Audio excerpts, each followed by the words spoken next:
Olá, pessoal. Vamos rever o que nós estudamos aqui no nosso segundo bimestre, certo? A gente vai começar a semana de revisão e depois as avaliações, então vamos para a nossa revisão de português. A primeira coisa que nós vamos rever é o gênero textual letra de canção. Aqui eu trouxe uma letra de uma canção, que é A Casa. Diz assim, era uma casa muito engraçada, não tinha teto, não tinha nada. Ninguém podia entrar nela não, porque na casa não tinha chão. Ninguém podia dormir na rede, porque na casa não tinha parede. Ninguém podia fazer pipi, porque pinico não tinha ali. Mas era feita com muito esmero, na Rua dos Bobos, número 0. Então a gente pode ver que a letra da canção, ela tem a estrutura parecida com um poema, não é? Ela é formada em versos, ela tem as estrofes, tem estrofes que se repetem, né? Tem versos que se repetem, que são chamados de refrão. Aqui nós temos as rimas, não é? Engraçada e nada, não e chão, rede, parede, pipi e ali, não é? Então, a letra da canção, ela tem a sua estrutura parecida com a do poema, certo? Ela pode ser cantada. E agora a gente vê aqui a questão do sujeito da oração. O que é o sujeito? É o termo da oração que indica de quem ou de que se fala. É sobre ele que se faz uma afirmação na oração. Aí como é que eu posso identificar qual é esse sujeito? Nós devemos fazer uma pergunta para o verbo. Logo perguntar quem ou o que, certo? Aí aqui nós temos, olha, o sujeito é de que ou de quem se informa algo. O restante da frase vai ser o predicado, que é a informação dada sobre o sujeito. O sujeito ele pode aparecer do formato simples e composto, certo? O sujeito simples é quando ele possui só um núcleo. Por exemplo, um touro vivia pastando à vista de todos. Quem vivia pastando, né? O touro. Então, o touro é o sujeito simples. O sujeito composto é quando possui mais de um núcleo. Bois, vacas, bezerros andavam misturados. Quem andavam misturados? Os bois, as vacas e os bezerros. Então, nós temos aí mais de um núcleo. Então, é um sujeito composto. Um outro tema que nós estudamos foi sobre o adjetivo. Adjetivo é aquela palavra que dá uma qualidade, uma característica, que classifica um substantivo quando localizado ao lado deste. O adjetivo ele vem antes ou depois do substantivo. Ele é capaz de modificar o sentido do substantivo, certo? Aí o adjetivo, aqui nós temos 2 exemplos. Um elefante. Qual é a característica, qual é o adjetivo que foi dado ao elefante? Grande, né? Porque nós temos um bolo. Qual foi o adjetivo que foi dado ao bolo? Gostoso. Aqui nós temos o gênero poema. Nós trabalhamos bastante aí com a Olimpíada de Língua Portuguesa, certo?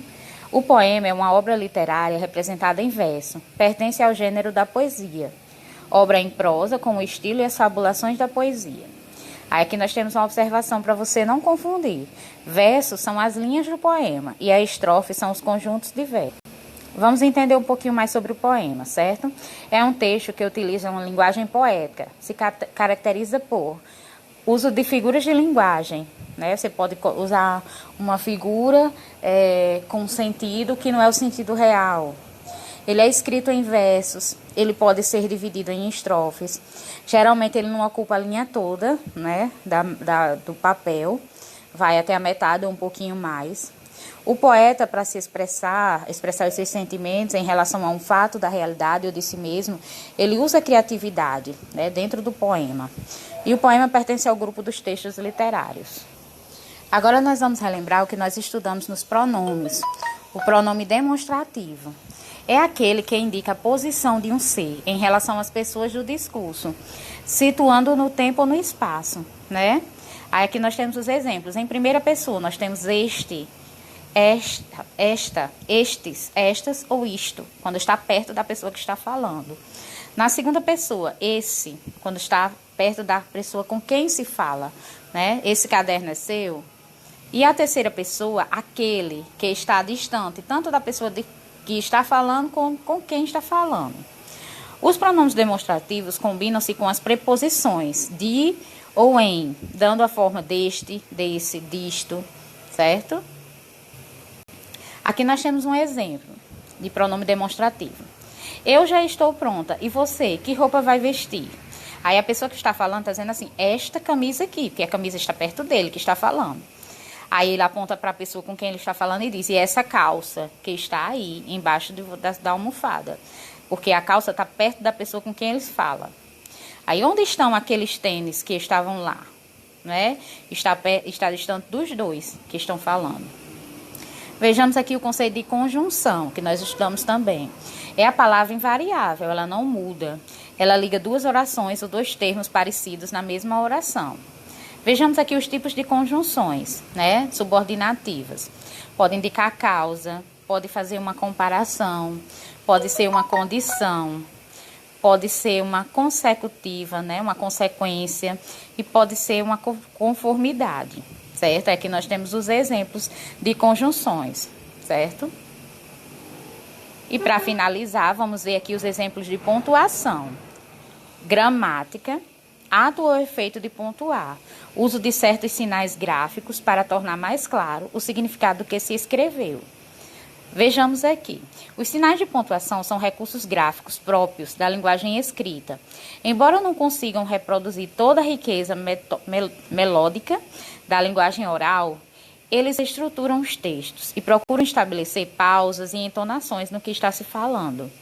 Basicamente, tem como finalidade assinalar as pausas e as inflexões de voz, a entoação da voz na leitura, separar palavras, expressões e orações que devem ser destacadas, esclarecer o sentido da frase, afastando qualquer tipo de ambiguidade, de duplo sentido, certo? Vejamos aqui alguns sinais. Nós temos as aspas, que indicam que retiramos a fala de alguém do texto. O ponto final serve para indicar o final de uma frase afirmativa ou negativa. O ponto de exclamação indica admiração, alegria, espanto. O travessão indica que alguém vai falar, né? O ponto de interrogação indica uma pergunta. As reticências são usadas para indicar uma interrupção do pensamento. Os dois pontos são usados para dar uma explicação, enumerar coisas. E a vírgula serve para indicar uma pequena pausa na leitura.